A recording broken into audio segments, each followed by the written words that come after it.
मुद्दा क्यों नहीं संभल रहा? इतिहास के पन्ने कुछ भी इशारा करते हों, लेकिन आज मुद्दा मेरे देश का है, हमारे भारत का है।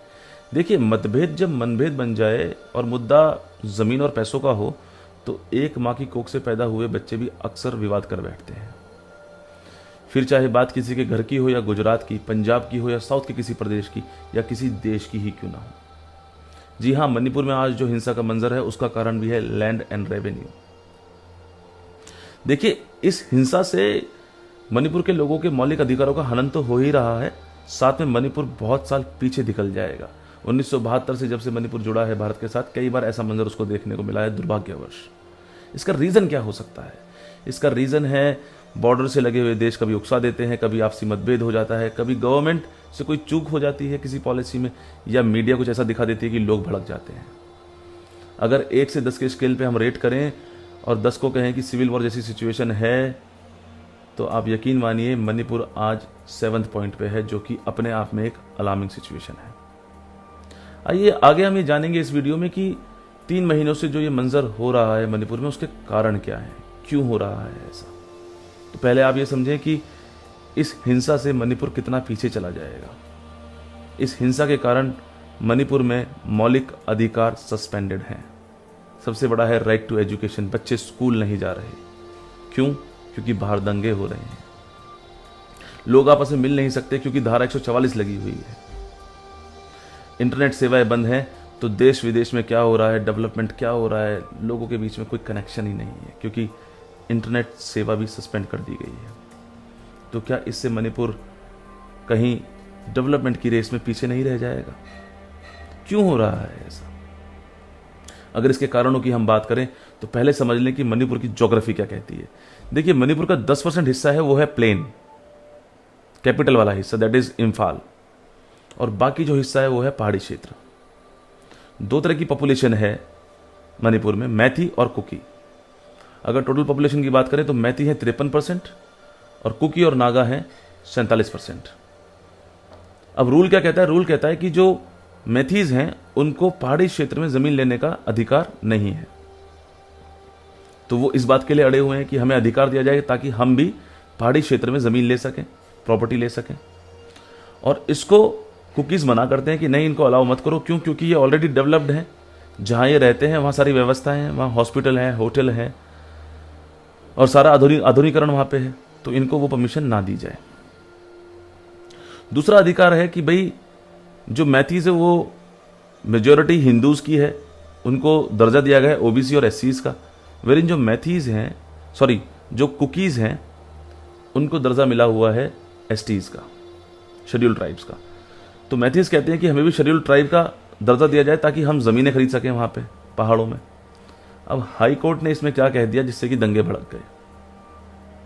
हाई कोर्ट ने ऐसा कुछ नहीं कहा, उसने जो भी कहा उसको मैनिपुलेट किया गया। हाई कोर्ट ने कहा कि इसको कंसीडर करे गवर्नमेंट, सिर्फ विचार करने के लिए कहा, और लोगों ने, पॉलिटिकल एजेंडाज ने इसको ऐसे मैनिपुलेट करके रखा कि आज जो मंजर है हिंसा का मणिपुर में वो बहुत ही दर्दनाक है। तो एक पॉइंट तो ये हो गया कि भाई जमीन हमारे पास 10% है, हम है 53%, हमें भी परमिशन दी जाए कि हम जमीन खरीद सके पहाड़ों में। और उसका विरोध किया कुकीज ने, बोला नहीं नहीं अलाउ मत करो भाई, ये तो ऑलरेडी डेवलप्ड है। वेरिन कुकीज को अलाउड है, अगर वो चाहें जमीन लेना प्लेन एरियाज में तो दे आर अलाउड, लेकिन मैथीज को अलाउ नहीं है। और दूसरा मुद्दा हो गया एसटी और एससी का। इन्होंने कहा हमें भी एसटी कैटेगरी में रखो मैथीज ने, और कुकीज ने इसका विरोध किया। हाईकोर्ट ने सिर्फ इतना कहा सरकार से कि इस पर विचार करो, और इसको ऐसे मैनिपुलेट करके रखा गया कि आज आप देख रहे हैं क्या हालत हो रखी है मणिपुर में। दूसरा मुद्दा क्या है? दूसरा मुद्दा है गवर्नमेंट के डिसीजंस।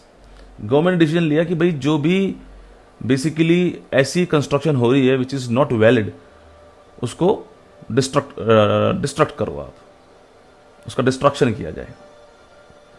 पहुंच गए पहाड़ी क्षेत्रों में डिस्ट्रक्शन के लिए, लोगों ने विरोध किया। क्यों? क्योंकि बेसिकली भले ही इलीगल, लेकिन उनका इकोनॉमिकल बैकग्राउंड डेवलप हो रहा था उस तरीके से, तो उन्होंने उसका विरोध किया, सरकार का विरोध किया कि ऐसा नहीं होना चाहिए। फिर तीसरा जो बहुत इंपॉर्टेंट मुद्दा है वो है गोल्डन ट्रायंगल। गोल्डन ट्रायंगल क्या है? म्यांमार, थाईलैंड और लाओस, इसको गोल्डन ट्रायंगल बोला जाता है क्योंकि यहाँ पे बहुत ज़्यादा व्यापार या प्रोडक्शन होता है बेसिकली ड्रग्स का। जी हाँ, ओपीएम और ब्राउन शुगर। और इसका कंज्यूमर कहीं ना कहीं बना हुआ है मणिपुर, क्योंकि मणिपुर म्यांमार से अटैच है, बहुत बड़ा बॉर्डर शेयर करता है। लेकिन अब धीरे धीरे मणिपुर प्रोड्यूसर बनता जा रहा था, तो गवर्नमेंट को उसको भी रोकना था, लेकिन इससे वहाँ की लोकल पॉपुलेशन को पैसा मिल रहा था। अब जब इसको रोका गया तो डेफिनेटली उनका गुस्सा भड़केगा, और गुस्सा भड़का तो आज हम देख रहे हैं कि क्या परेशानियां हैं। परेशानियां तो हैं, और इस लेवल पे हैं कि शायद जो इंसान दिल रखता होगा उसको दर्द बहुत होता होगा। लेकिन इसके सॉल्यूशंस क्या हैं? देखिए, एक ब्रह्मास्त्र है कि आप प्रेसिडेंट रूल लागू कर दें, सब कुछ जब तक ठीक ठाक ना हो जाए तो प्रेसिडेंट रूल रखें वहां पे। तो ये तो ब्रह्मास्त्र है, बिना सोचे समझे आप प्रेसिडेंट रूल लगा दें और कहें कि भाई ठीक है, सब हमारे कंट्रोल में, सेंट्रल गवर्नमेंट के कंट्रोल में। या फिर वहां पे जो चीजें हो रही हैं उनको ठीक से बताया जाए लोगों को कि अगर कोई रूल आया है या किसी बात पे बातचीत होनी, तो बातचीत होनी है, डिसीजन नहीं आ गया है। और डिसीजन आएगा तो जनहित में ही आएगा, जनमत के साथ ही आएगा। वहां के लोगों को यह बात करने की जरूरत है कि आप और मोड्स ऑफ सर्वाइवल ढूंढें। गवर्नमेंट को वहां फंड्स मोबिलाइज करने की जरूरत है, ताकि उन लोगों को रोजगार मिल सके जो गलत रास्तों पे जा रहे हैं अपनी जीविका कमाने के लिए। अगर ऐसा कुछ भी करती है सरकार, तो डेफिनेटली जो अलार्मिंग सिचुएशन वहाँ अराइज हो रही है सिविल वॉर की, वो कंट्रोल की जा सकती है, और वहाँ भी लोकतंत्र को स्थापित किया जा सकता है। धन्यवाद। जय हिंद, जय भारत।